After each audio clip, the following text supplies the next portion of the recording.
स्वागत है आप सभी का इस नई वीडियो में। आज की इस वीडियो में मैं आप लोगों के लिए कक्षा 10 के लिए लेकर आया हूं वर्ष 2024 का बोर्ड पेपर। जो बोर्ड की परीक्षा में वर्ष 2024 में जो गणित का पेपर आया था उसको मैं आज इस वीडियो में हल करने जा रहा हूं। इसमें मैं केवल आपको प्रश्न हल करना ही नहीं सिखाऊंगा, बल्कि उस प्रश्न के पीछे जो भी कॉन्सेप्ट है वो कॉन्सेप्ट भी आपका क्लियर होगा। तो ये वर्ष 2024 का पेपर है जिसका संकेतांक 822 HB है। तो कक्षा 10 में पहले हम पेपर का पैटर्न समझते हैं, किस प्रकार से प्रश्न आते हैं। तो सबसे पहले 20 प्रश्न आपके बहुविकल्पीय होंगे। 20 प्रश्न बहुविकल्पीय होंगे जो कि एक एक नंबर का एक क्वेश्चन होगा, जिसके लिए हमें OMR शीट पर विकल्पों को भरना है सही से। तो 20 प्रश्न एक एक नंबर के हो गए, तो 20 अंक हो गए ये। क्या 6 क्वेश्चन आते हैं जो 2-2 नंबर के होते हैं, 12 नंबर के प्रश्न ये हो गए। 5 क्वेश्चन होते हैं जो 4-4 नंबर में आते हैं, तो 20 नंबर के क्वेश्चन ये हो गए। और 3 क्वेश्चन होते हैं 6-6 नंबर में आते हैं, तो 18 नंबर के ये क्वेश्चन हो गए। तो टोटल आपका होता है 70 नंबर का पेपर आएगा लिखित परीक्षा में, बोर्ड पेपर में। और 30 नंबर आपका जो प्रोजेक्ट होता है उसमें। तो इस तरह से 100 नंबर का पेपर बनता है। तो पहला प्रश्न है कि एक त्रिघात बहुपद के अधिक से अधिक शून्यकों की संख्या होगी। तो सबसे पहले हम समझते हैं कि त्रिघात बहुपद क्या होता है, द्विघात बहुपद क्या होता है। मान लीजिए कोई समीकरण हमें दी गई है, ये। अब इसमें पूछा जाए कि इसमें घात कितनी, इस बहुपद की घात कितनी है। तो जो सबसे बड़ी घात होती है वही हम मान के चलते हैं कि वो उस बहुपद की घात है। देखते हैं यहाँ पर घात कितनी है, 1 है, यहाँ पे 2 है, यहाँ पे 3 है। तो सबसे बड़ी कौन सी है, 3। तो इस बहुपद की जो घात है वो घात होगी 3, और इसको हम बोलेंगे त्रिघात बहुपद। अगर घात 2 है तो वो द्विघात बहुपद होता है, घात 3 है तो वो त्रिघात बहुपद होता है। जब द्विघात बहुपद होगा तो द्विघात बहुपद में जो घात होती है अधिकतम 2 होती है, और उसके शून्यकों की संख्या होती है वो भी 2 ही होती है। त्रिघात बहुपद में अधिकतम शून्यकों की संख्या 3 होती है। शून्यकों को हम मूल भी कहते हैं, और यह हम कह सकते हैं x का मान। x का मान कि जब हम इस समीकरण को हल करेंगे, तो अधिकतम x के कितने मान आ सकते हैं। तो अगर घात 3 है तो x के अधिकतम 3 मान आएंगे, और अगर घात 2 है, इस तरह से यहां घात 2 है, तो इसमें जो x के अधिकतम मान आएंगे, या जो इस समीकरण के शून्यक आएंगे, या इस समीकरण के जो मूल होंगे वो 2 ही होंगे। तो घात 3 है तो अधिकतम शून्यक 3, और घात 2 है तो अधिकतम शून्यक 2 होंगे। तो इस तरह से हमारा ऑप्शन जो सी है वो बिल्कुल करेक्ट है।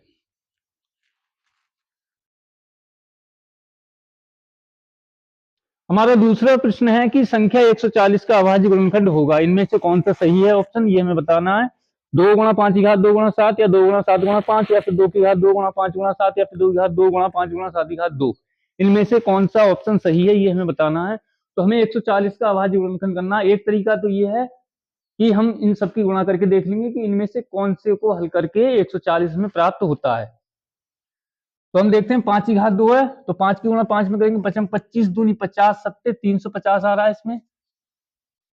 इसको हल करने पर 350 आ रहा है, तो ये तो है नहीं ऑप्शन हमारा। इसमें देखते हैं 2 7 14 और 14 5 70, इसमें भी 140 नहीं आ रहा है, तो ये भी गलत है। यहाँ पर देखते हैं 2 दूनी 4, 5 7 7 49, इनके जब हम गुणा करेंगे 5 चौक 20 नेम 180, 20 चौक 80 और 18 हो गए 98, 980 आ रहा है, तो ये भी हमारा ऑप्शन गलत है। यहाँ देखते हैं 2 दूनी 4 और 4 पंजे 20 सत्ते 140, यहाँ पे आता है 140 का मतलब ये वाला ऑप्शन हमारा सही है। एक तरीका और है कि 140 के हम अभाज्य गुणनखंड करेंगे अलग। 2 से भाग करते हैं, 2 सत्ते 14, फिर 2 से 70 को भाग करेंगे तो 35 आएगा, फिर 5 से भाग करेंगे, 5 सत्ते 35 आएगा और 7 एकम 7 आएगा। तो हम यहाँ देखते हैं हमें 4 संख्या मिल रही है, 2 गुणा 2 गुणा 5 गुणा 7। 2 2 2 बार है तो हम 2 के ऊपर घात 2 लगा सकते हैं, गुणा 5 गुणा 7। हम देखते हैं 2 की घात 2 गुणा 5 गुणा 7, 2 की घात 2 गुणा 5 गुणा 7, ये वाला ऑप्शन हमारा बिल्कुल सही है। तो हम ऑप्शन सी पर टिक करेंगे। देखते हैं अगला क्वेश्चन क्या है।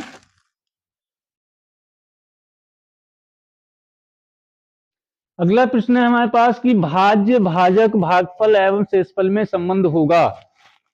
कौन सा होगा? भाज्य बराबर शेषफल गुणा भागफल प्लस भाजक, या भाजक बराबर भाज्य गुणा भागफल प्लस शेषफल, या भाज्य बराबर भाजक गुणा भागफल प्लस शेषफल, या भाजक बराबर भाज्य प्लस भागफल गुणा शेषफल। इनमें से कौन सा संबंध सही है?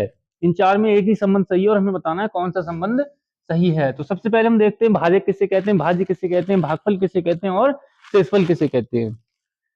तो जिस संख्या से हम भाग करते हैं उसे हम कहते हैं भाजक।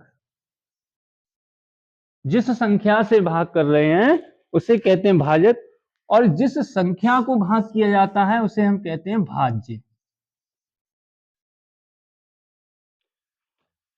और यहां पर जो संख्या आती है उसे हम कहते हैं भागफल, और नीचे भाग करने के बाद में अगर कुछ शेष बच रहा है तो उसे हम कहते हैं शेषफल। जिस संख्या से भाग करते हैं भाजक, जिस संख्या को भाग कर रहे हैं वो भाज्य, और भाग करने के बाद में जितना आता है यहाँ पर उसे हम कहते हैं भागफल, और जो शेष नीचे बचता है उसे कहते हैं हम शेषफल।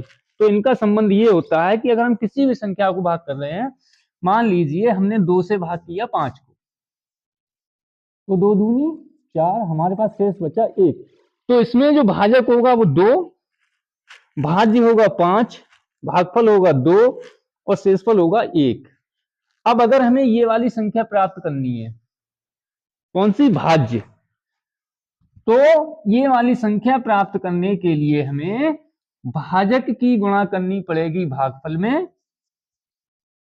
और शेषफल को जोड़ना पड़ेगा।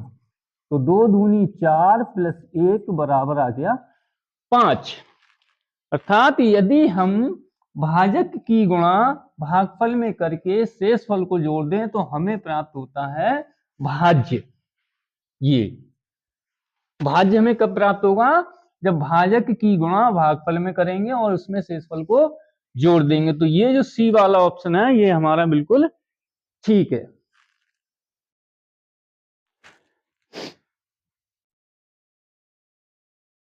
अगला प्रश्न है हमारे पास, रैखिक समीकरण x प्लस 2y प्लस 3 बराबर 0 तथा minus 3x minus 6y plus 1 बराबर 0 के युग्म का हल होगा। कि अगर हम इन दोनों समीकरणों को हल करते हैं, यदि हम इन दोनों समीकरणों को हल करते हैं तो जो हमारे पास जो आंसर आएंगे, जो उत्तर आएंगे वो कितने होंगे? केवल एक अद्वितीय हल होगा, या उसके 2 हल आएंगे, या परिमित रूप से अनेक हल होंगे, या फिर इनमें से कोई भी ऑप्शन सही नहीं है। तो हम ये वाला टिक करेंगे। तो सबसे पहले हम देखते हैं कि बिना समीकरण हल किए, इन समीकरणों को हल किए बिना हम कैसे पता कर सकते हैं कि इस समीकरण के कितने हल हैं। तो यदि a1 बटे a2 is not equal to b1 बटे b2, इसका मतलब होता है कि इसमें केवल एक अद्वितीय हल होगा, एक अद्वितीय हल होगा। यदि a1 बटे a2, b1 बटे b2 और c1 बटे c2 तीनों ही बराबर हैं तो अपरिमित रूप से अनेक हल होंगे। अपरिमित रूप से अनेक हल। और यदि a1 बटे a2 बराबर b1 बटे b2 is not equal to c1 बटे c2, तो इस समीकरण का कोई हल नहीं होगा। 3 कंडीशन है।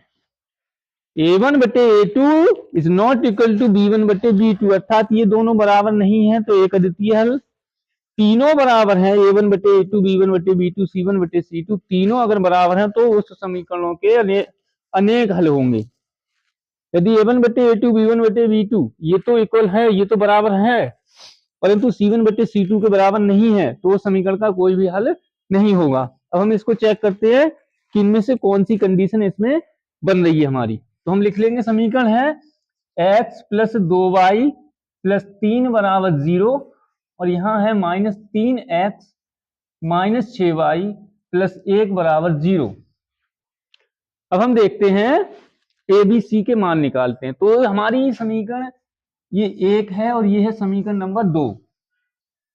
तो यहाँ x का जो गुणांक होगा या x के साथ में जो संख्या लगी होगी उसको हम लेते हैं a1।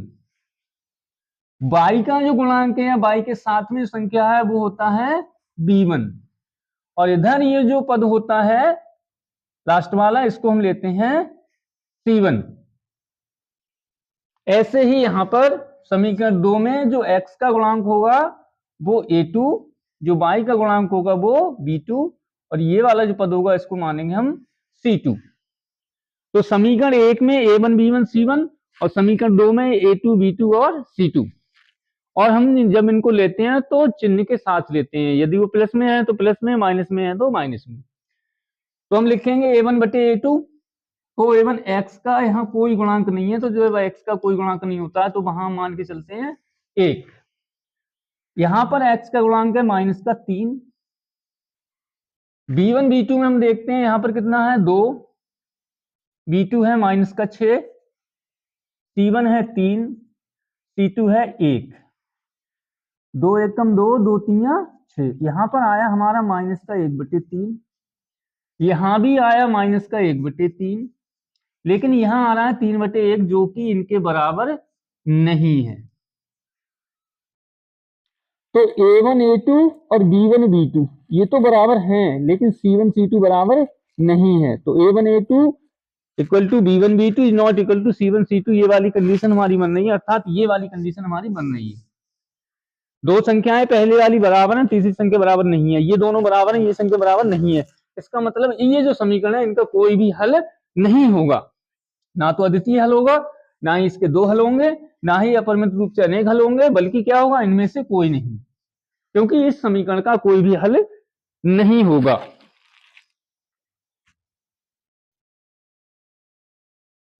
अब देखते हैं हमारा क्वेश्चन नंबर 5। समांतर श्रेणी -5 -1 3 7 का सारवंतर होगा। इनमें से कौन सा ऑप्शन 1 होगा, 2 होगा, 3 होगा या 4 होगा। सबसे पहले हम समझते हैं समांतर श्रेणी किसे कहते हैं। समांतर श्रेणी कहते हैं जब कोई पद दिए गए हैं और उन पदों का जो अंतर है वो सब जगह समान होना चाहिए। जैसे 2 है, 4 है, 6 है, 8 है, 10 है। हम देखते हैं कि 2 और 4 इनके बीच में गैप कितना है, +2 का। 4 और 6 के बीच गैप कितना है, +2 का। 8 और 6 के बीच +2, 10 और 8 के बीच +2। हम देखते हैं प्रत्येक स्थान पर जो अंतर है वो 2 का अंतर है। ये हमारी होगी समांतर श्रेणी। अब हम देखते हैं यहां पर 9 है, 12 है और यहां पर आ जाए 14। अब हम देखते हैं ये समांतर श्रेणी है या नहीं है। यहां हम देखते हैं यहां पर कितने का गैप है, यहाँ 6 का गैप है, यहां पर 3 का गैप है, यहां पर 2 का गैप है। हम देखते हैं प्रत्येक जगह अलग अलग गैप है, तो ये हमारा समांतर श्रेणी नहीं होगा। समांतर श्रेणी में जब हम सारवंतर निकालते हैं, सारवंतर का मतलब हुआ ये अंतर, कितने कितने का अंतर है। तो सारवंतर अब जब हम निकालते हैं तो पहले हम लिख लेते हैं जितने भी पद दिए गए उनको हम लिख लेते हैं।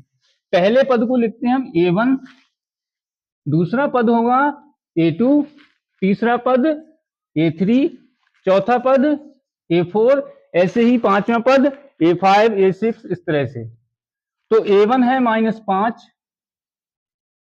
a2 है -1, a3 है 3, a4 है 7। अब हम निकालेंगे सारवंतर। तो सारवंतर निकालने के लिए हम उल्टी तरफ से घटाते चले आते हैं। a4 में से घटाएंगे a3 को, a3 में से घटाएंगे a2 को और a2 में से घटाएंगे a1 को। रखते हैं मान, a4 की जगह 7, A3 की जगह 3, A3 की जगह 3, A2 की जगह -1 है, क्योंकि यहाँ पहले से माइनस लगा है तो हम ब्रेक लगा के तब लिखेंगे। फिर A2 की जगह -1 और A1 की जगह -5। देखते हैं डी, 7 में से 3 गया तो 4, यहां 3 है, minus minus plus 1, -1 minus minus plus 5, तो 4 बराबर, देखो दोनों संख्याएं प्लस में है, एक जैसे चिन्ह जोड़ते हैं, अलग अलग चिन्ह होते हैं तो घटाते हैं, यहाँ पे ये भी प्लस है ये भी प्लस है, जोड़ देंगे 3 और 1 4, यहाँ चिन्ह अलग अलग है, 1 प्लस 1 माइनस है तो घटाएंगे, तो 5 में से 1 को घटाएंगे तो बचेगा हमारे पास 4। हम देखते हैं हर जगह आंसर कितना आया है 4, सार अंतर कितना है 4, तो हमारा डी ऑप्शन जो होगा वो बिल्कुल करेक्ट होगा।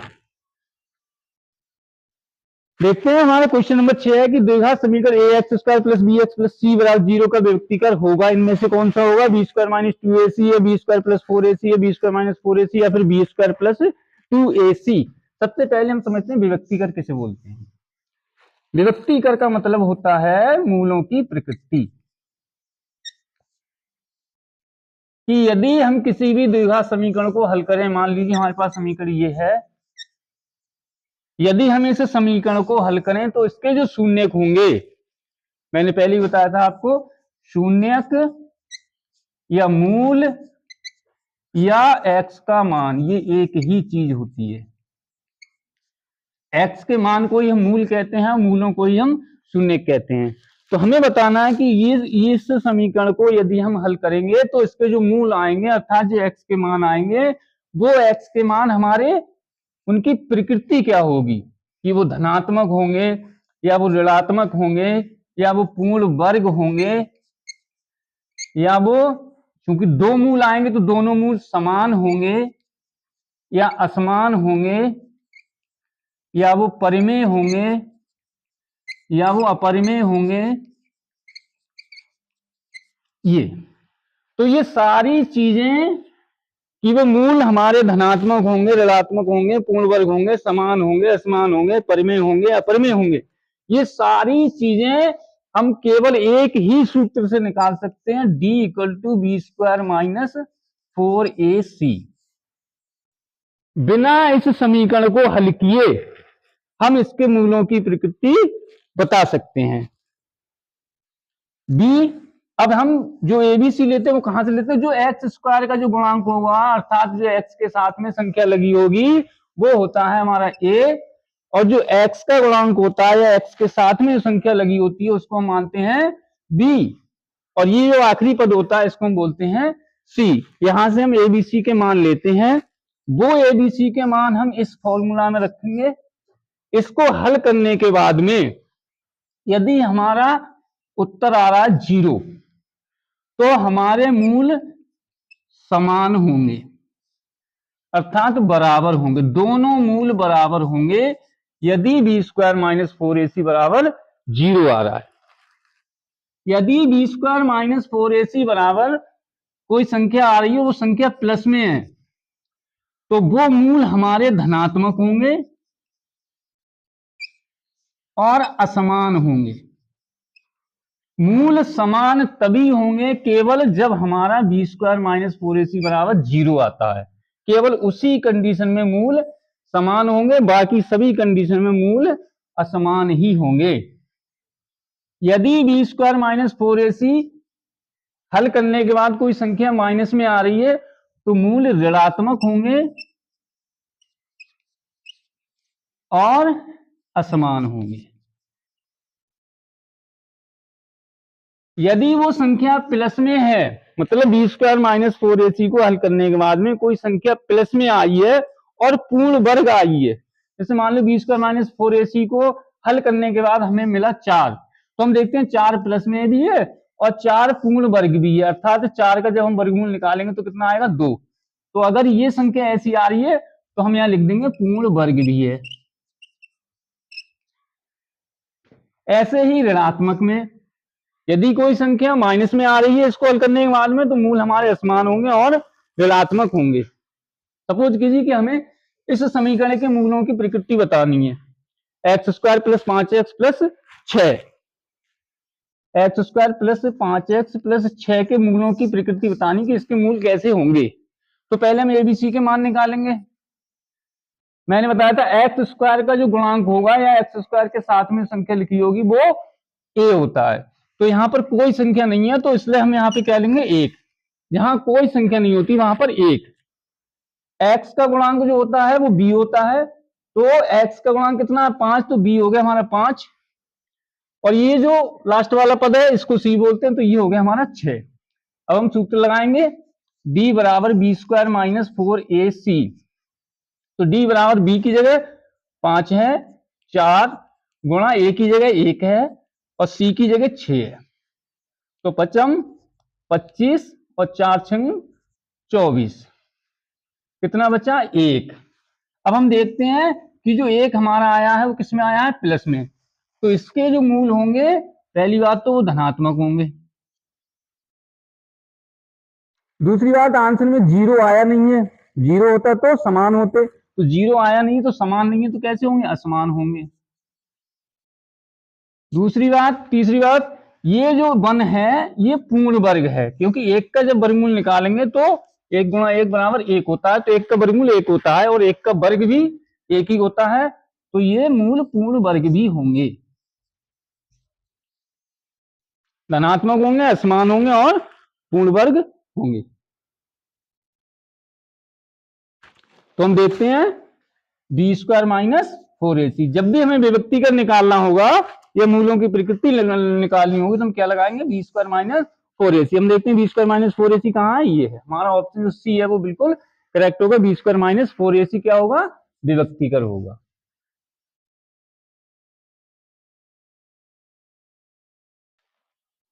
देखते हैं हमारा अगला क्वेश्चन है कि दो बिंदु दिए गए 2, 3 और 4, 1, इनके बीच की हमें दूरी बतानी, इनके बीच की दूरी कौन सी होगी, 2 मात्रक होगी या 2 मात्रक होगी या 2 रूट 3 मात्रक या फिर 3 मात्रक होगी। सबसे पहले हम देखते हैं कि ये बिंदु क्यों दिए गए होते हैं, क्योंकि जब भी हम कोई समतल में कोई ग्राफ लेते हैं, ये आपका चैप्टर है निर्देशांक ज्यामिति, उस चैप्टर का ये क्वेश्चन है। तो जब हम कोई ग्राफ लेते हैं तो ये हमारा होता है एक्स अक्ष,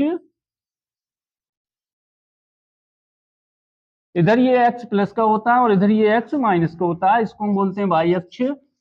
नीचे की तरफ माइनस, ऊपर की तरफ प्लस, ये हमारा y अक्ष हो गया। तो ये जो बिंदु है अगर दोनों बिंदु प्लस में है तो वो हमारे इस वाले भाग में आएंगे, अर्थात प्रथम चतुर्थांश में आएंगे वो। अगर पहली संख्या माइनस और दूसरी संख्या प्लस है तो वो इस वाले चतुर्थांश में आएंगे, द्वितीय चतुर्थांश में। अगर पहली संख्या माइनस दूसरी माइनस यानी दोनों संख्या माइनस है तो वो तृतीय चतुर्थांश में होती है, और अगर पहली संख्या प्लस है और दूसरी संख्या माइनस है तो वो चतुर्थ चतुर्थांश में होंगी। तो ये 2 और ये 3 है, ये दोनों संख्या प्लस में है, तो इसलिए ये हमारा प्लस प्लस अर्थात ये इस चतुर्थांश में होंगे, और ये 4 और ये 1 है तो ये भी इसी चतुर्थांश में होंगे। तो ये दोनों बिंदु जहां भी हों ग्राफ पर, मान लो एक बिंदु हमारा ये आ गया, एक ये आ गया, तो हमें इन दोनों बिंदुओं के बीच की दूरी बतानी है। तो दूरी का एक सूत्र होता है, दूरी बराबर होता है x1 माइनस x2 का whole square plus y1 minus y2 का होल स्क्वायर का रूट, या इस सूत्र को हम ऐसे भी लिख सकते हैं x2 माइनस x1 का होल स्क्वायर और y2 माइनस y1 का होल स्क्वायर। यहां पर यह ध्यान रखना है कि अगर हम यहां पहले x1 लिख रहे हैं तो यहां पर हमें पहले y1 ही लिखना होगा। ऐसा नहीं कर सकते कि यहां पर हमने x1 लिख दिया और यहां पर हम y2 कर दें, नहीं। जब हम x1 पहले ले रहे हैं तो y1 भी पहले लेना होगा, यदि हम x2 पहले ले रहे हैं तो y2 भी पहले आएगा। ये हमें ध्यान रखना है। सूत्र को हम ऐसे भी लगा सकते हैं और ऐसे भी लगा सकते हैं। अब हम x1 y1 कहां से लेंगे, तो पहली ब्रैकेट है हमारी 2 3 और दूसरी है 4 1। तो जो पहली संख्या होती है, पहली संख्या, उसको लेते हैं x1 x2, तो ये हो जाएगा हमारा x1 2 और इसमें पहली संख्या 4 है तो ये जो आएगा हमारा x2। ऐसी जो दूसरी संख्या है वो y होती है, तो y1 हो गया हमारा 3 और y2 हो जाएगा 1। x y x1 y1 और x2 y2 इस तरह से लेते हैं। तो अब हम वैल्यू रखेंगे इस वाले फॉर्मूले में। तो x1 की जगह पे कितना है 2, माइनस x2 की जगह पे है 4, y1 3 है और y2 1 है। स्क्वायर करेंगे, 4 में से 2 को घटाएंगे माइनस का 2 बचेगा, 3 में से 1 घटाएंगे 2 बचेगा, 2 की गुणा 2 में करेंगे तो 2 दूनी 4, चूंकि माइनस का 2 है तो माइनस 2 की गुणा जब हम माइनस 2 में करेंगे तो आएगा 2 दूनी 4 और माइनस माइनस प्लस का 4 आएगा। ये हो गया 4 प्लस 2 दूनी 4, कुल आया रूट 4 और 4 8। 8 को हम लिख सकते हैं 4 दूनी 8। क्यों? क्योंकि हमें 4 का वर्गमूल निकालना है। तो 4 का वर्गमूल होगा 2 और इस 2 का वर्गमूल निकलेगा नहीं तो इसको रूट के नीचे रहने देंगे। तो दूरी आ गई 2 रूट 2 मात्रक, 2 रूट 2 मात्रक। ये वाला ऑप्शन जो बी ऑप्शन होगा वो हमारा करेक्ट होगा।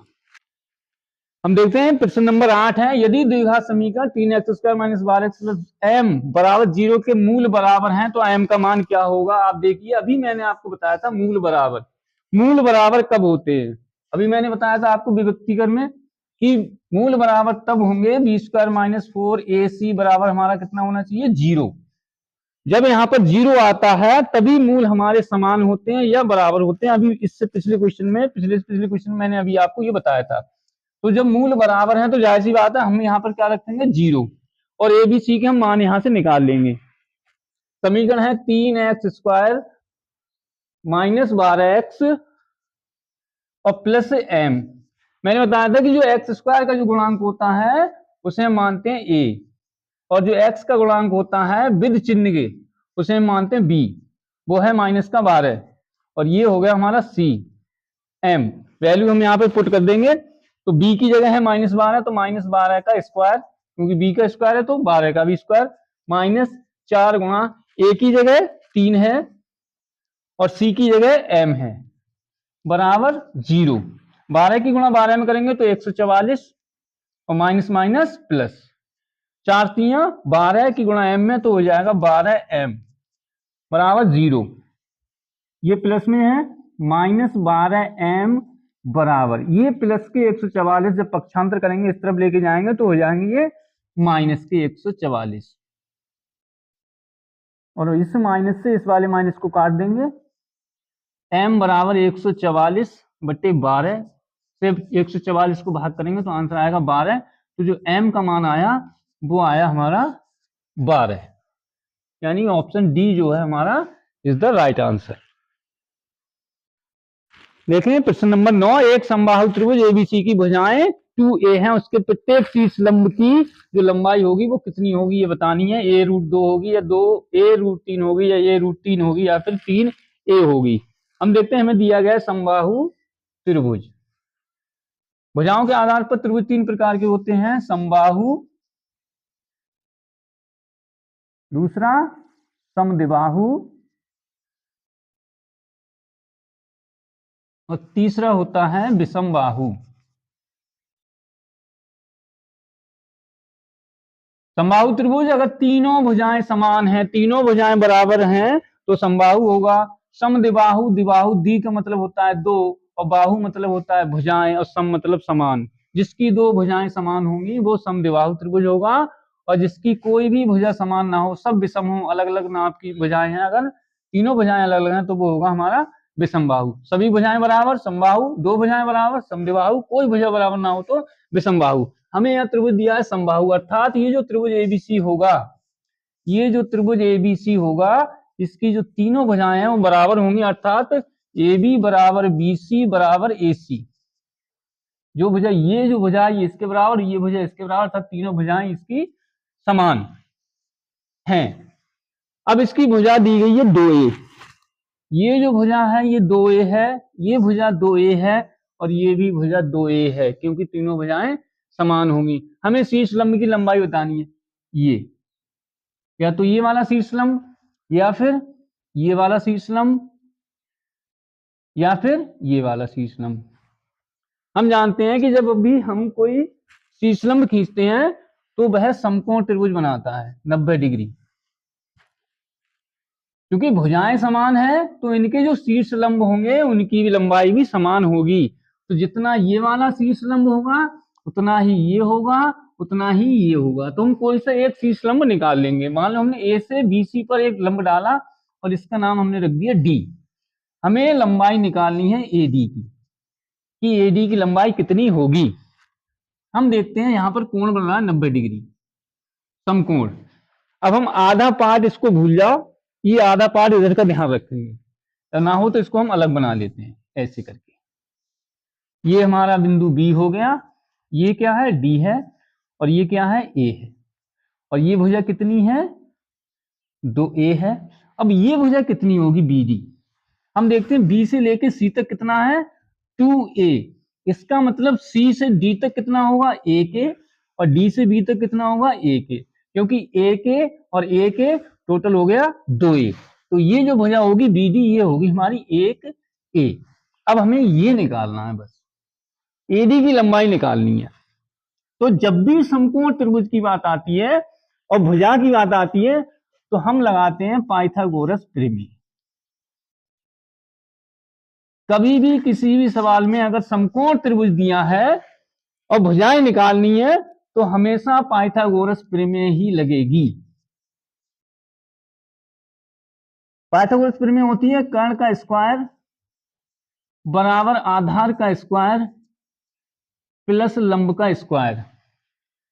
कर्ण कौन सा होता है 90 डिग्री के सामने की भुजा कर्ण होती है, अर्थात ए भी क्या होगा हमारा कर्ण, और कितना है 2a, तो 2a का स्क्वायर बराबर आधार ये BD कितना है a, कर्ण का स्क्वायर बराबर आधार हो गया a स्क्वायर, लंब है AD, यहां लिख देंगे हम AD का स्क्वायर। 2a की गुणा 2a में करेंगे तो आएगा 2 दूनी 4 और a की गुणा a स्क्वायर, अर्थात 4a स्क्वायर बराबर a स्क्वायर प्लस AD का स्क्वायर। ये प्लस का a स्क्वायर को जब हम इधर लाएंगे तो ये हो जाएगा हमारा माइनस का a स्क्वायर। तो 4a स्क्वायर में से घटाएंगे 1a स्क्वायर तो हमारे पास बचेगा 3a स्क्वायर बराबर AD स्क्वायर। जब इधर स्क्वायर होता है तो इधर वाली संख्या का हम निकालते हैं वर्गमूल। क्योंकि 3 का वर्गमूल निकलेगा नहीं तो उसको हम लिखेंगे √3। जिस संख्या का वर्गमूल नहीं निकलता है उसको रूट में लिखते हैं। तो 3 का वर्गमूल नहीं निकलेगा तो √3 हो गया, और a स्क्वायर का वर्गमूल होता है a। अगर कोई भी संख्या उसके ऊपर स्क्वायर लगा है वर्गमूल निकालना है तो सीधा सीधा उसका स्क्वायर हट जाता है। 5 का स्क्वायर इसका हमें वर्गमूल निकालना है तो 5 हो जाएगा, स्क्वायर हट जाएगा बस। x स्क्वायर का अगर हमें वर्गमूल निकालना है तो स्क्वायर हट जाएगा, वर्गमूल हो गया x। तो ऐसे ही a स्क्वायर का वर्गमूल निकालेंगे तो स्क्वायर हट जाएगा a।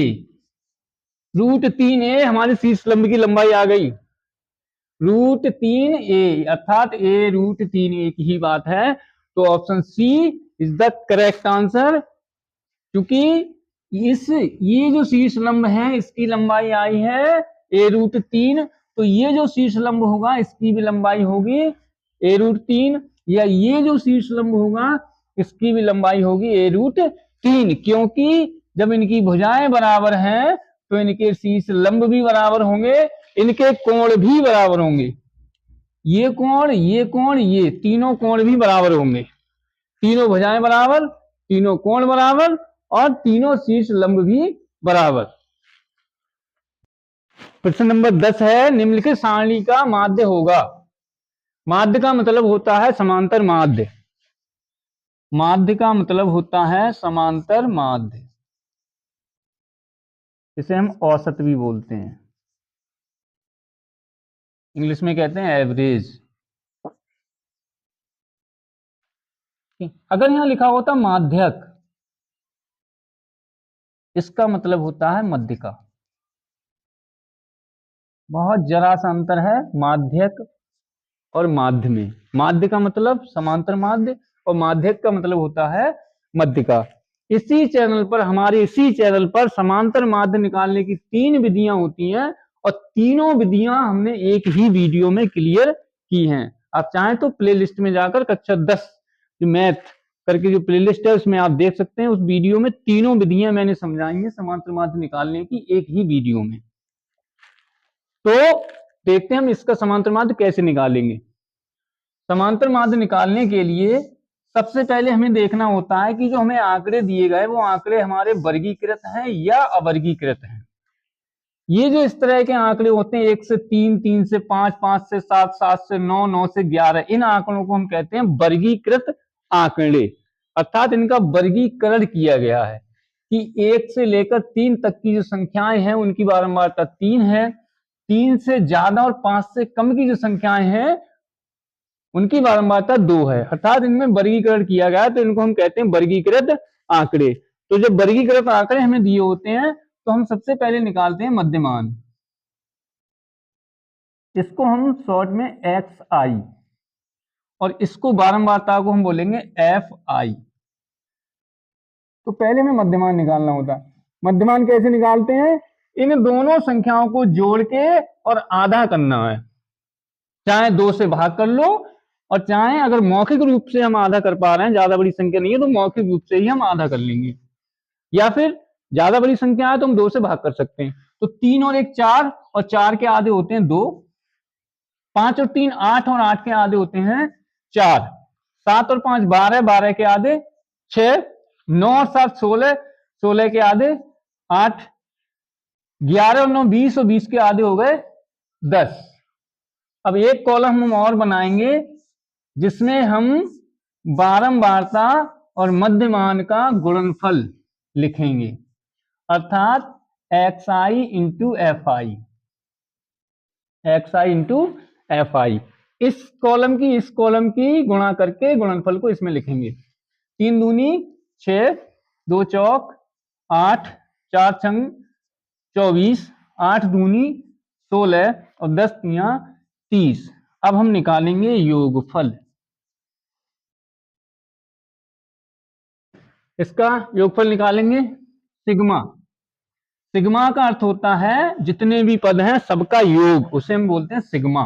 तो सिग्मा एफ आई का मतलब हुआ कि ये जो एफ आई है इस पूरे पदों का योग, सिग्मा एफ आई। तो 3 2 5 4 9 2 11 3 जो हो गया हमारा 14।